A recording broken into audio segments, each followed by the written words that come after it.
local for you. From the heart of the Quad Cities, your local election headquarters presents For the Record. Hello everyone, I'm Kelley filling in for Jim Needleman, and this is For the Record. State lawmakers in Illinois are getting ready to kick off a new legislative session next week, but with the new year comes some familiar problems. Here's a look at some of those. 2018 brought another budget battle for the state. Illinois passed its first full budget under Governor Bruce Rauner last summer, but can they do it again? That may also shape up to be the defining question of this year's gubernatorial election. The battle comes in the face of another year of population loss. The latest consensus data indicates more people left Illinois than any other state between 2016 and 2017. Can lawmakers fidget with the job market and property taxes to keep people here? And abortion still looms large in Springfield. Governor Bruce Rauner has signed House Bill 40 last year. It covers abortions under workers' insurance and Medicaid. Republicans vow to keep fighting. Another issue resurfacing this year is education funding. The legislature did pass a new funding formula last year, but Governor Bruce Rauner issued an amendatory veto to it this week. That move sparked concerns that payments to schools could now be delayed. All of that and more to discuss with our guests this afternoon, Illinois Representatives Tony McCombie and Mike Halpin. Thank you both for being here, and welcome back. Thank you. So, let's start where we left off, and that's education funding. Governor Bruce Rauner's recent amendatory veto gives more schools access to the state scholarship fund. But now there are concerns that the last-minute move will delay funding. The State Education Board told administrators that the new funding would be available come March, but now they're not so sure. Was the move to increase the access to scholarship fund worth the risk of delaying funding? How much will this veto actually help? Well, I'd say this move wasn't necessary to achieve the goals that the governor's trying to achieve. The bill that he vetoed was separate from the issue of allowing additional schools to have access to this program. And it's that bill that was vetoed that's causing difficulties in the funding.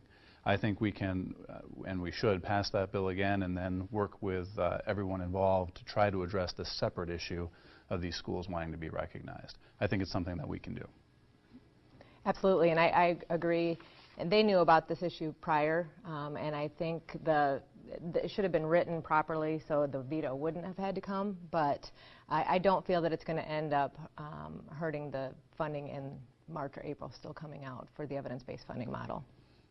And the new scholarship fund, the state's new scholarship fund itself has been fiercely contested. Here's how it works.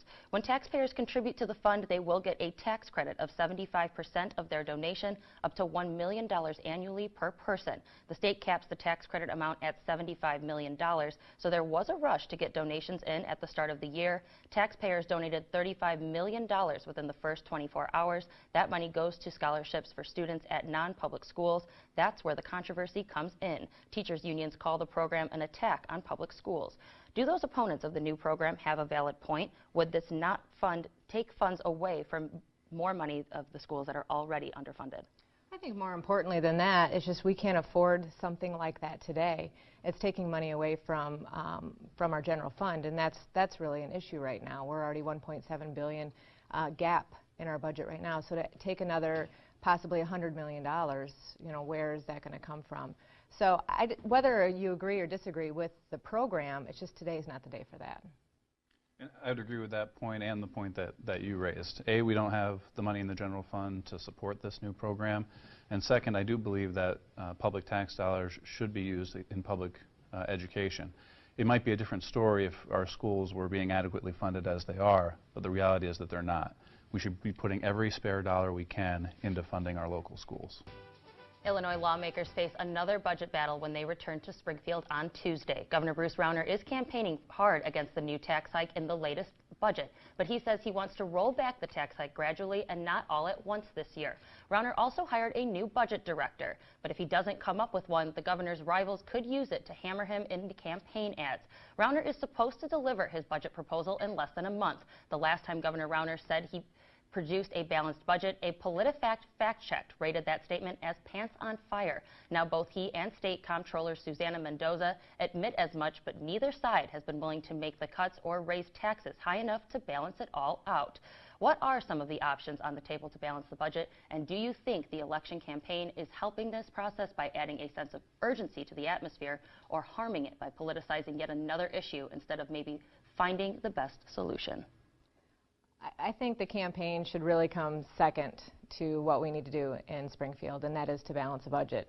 And to actually have a budget. You know, the budget that was passed, or the spending plan I like to call it, was something that could have been done 2 years ago. So for me, we have to quit concentrating on who's going to get elected and what's going to be spent on campaigns, and do what we're all elected to do, including the Governor Rauner. And that's to pass a balanced budget. So the process in Springfield is completely backwards in my mind. We don't talk about what the revenues are beforehand. So, I mean, how do you really even start that? I think the move for the new director, from what I've understood, I haven't met him yet, but I heard he's extremely intelligent and will tackle it. So hopefully he can stay out of the politics and just do his job as well. Yeah, from my perspective, we need to do our jobs first, and I'm proud to say that in my first term, in the first year, we were able to reach a bipartisan agreement and start funding government again, something that hadn't been done for 2.5 years. And I'm hopeful that we can repeat that process this year, get our work done, do what we need to do, and then we can go out on the campaign trail, compare and contrast where we stand on some of these other issues. I think that's the best way forward. We need to take that approach. Yeah. And what are some of the options to table the balance? Oh, no, I'm sorry. We already talked about that. As lawmakers struggle to come up with how to balance the budget, they've also got to figure out how to keep people in the state. The latest consensus figures show Illinois lost the most residents out of any other state between 2016 and 2017. More than 33,000 people packed their bags. It is the 4th year in a row the state has seen a population decline. Manufacturing jobs have seen the worst loss. Some reasons behind the departure is the job climate and high property taxes. Some say without solutions from lawmakers, things could get worse. How can lawmakers reconcile trying to figure out a budget gap and trying to keep taxes low enough for residents to stay? Well, the property tax issue is huge. I mean, anybody you ask, that's where they feel the biggest pinch. And so what we, I think, have started on with the education funding reform bill is to allow the state to take up some of the slack that school districts right now are being forced to address. And over time, that will allow those school districts to kind of relieve that pressure on property taxes. I also think that in recent years, a lot of the uncertainty of not having a budget, not having an idea of what the tax rates are going to be, operating without any kind of spending plan, all those things contributed to people looking at Illinois and saying, now's not the right time. With a budget passed, hopefully another budget passed this year, those people may reconsider those decisions, and anyone new looking to Illinois will see a little bit more promise, a little more value for that investment. With Representative Halpin and I on the border of Illinois and Iowa, it's really an important issue for us, and not only the property tax, but we do need to come up with some structural reforms, especially on our workers' comp, because I think we all agree that growth is the answer in Illinois. So we have to raise our revenues, and the best way to do that is to grow. And I think, you know, with workers' comp, changes in workers' comp, you know, fair, that it's not going to hurt the worker, I think is an important piece. And I do believe that they were close to that resolution last session, and I think you're going to see a couple more bills this year that hopefully we can come up with something that's going to be fair. But on top of that, with the manufacturing or even other industry too, we have that education, that skills gap that we have to worry about as well. And competing with Iowa, as we do, we lose folks to simple things like education licensing. So we have to worry about those things as well to really grow our state.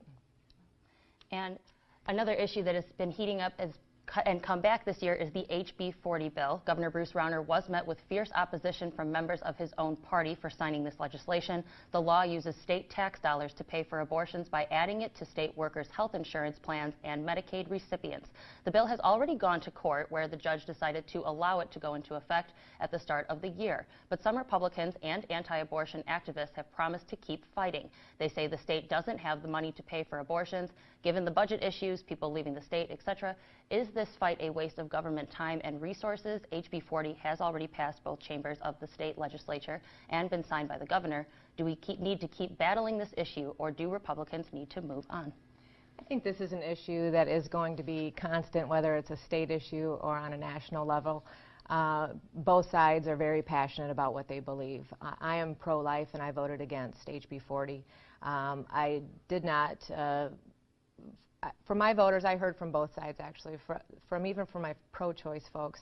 They were pro-choice, but they were not willing to spend their tax dollars on somebody else's choice. So that is something that you have to consider and think about. So I heard a no on both sides, to be quite honest. And I think it's an issue that is going to constantly always come back. regardless of whether the law is in place or it's not in place. Yeah, from my perspective, regardless of where you stand on the underlying issue, I think it's every Illinoisan's right and American's right to use whatever court process is in place to try to challenge it. As long as the arguments aren't frivolous and made in good faith. That's why we have courts. That's why we have a system to try to address these issues. State Representatives Tony McCombie and Mike Halpin, thank you both for joining us today.